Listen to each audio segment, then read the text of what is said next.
با داخ و پژارێکی زۆرەوە یەکێک لە شانۆکارە دیرینەکانی شاری هەولێر کە ئەویش هونەرمەند کاروان شەمسەدینە کە یەکێکە لە شانۆکارە دیارەکانی شاری هەولێر بە یەکجاری ژیان ئاوایی کرد ئەم هونەرمەندە یاخود ئەم شانۆکارێکێکە لە هونەرمەند و شانۆکارە دیارەکانی شاری هەولێر کە لە کۆمەڵێک کاری هونەری و شانۆییدا بەشداری هەبووە.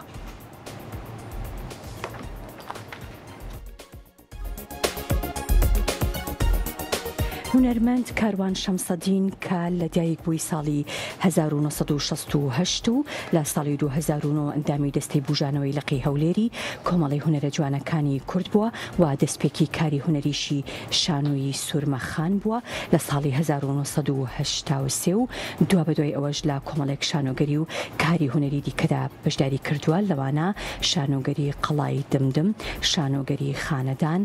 و هەروەها کڵاوزەر و تاپۆ حەقیچیە، گوڵی نهێنی و خوازبێنی و مۆڵەت و چەندین کاری تر کە بە نواندن تیاندا بەشدار بووە.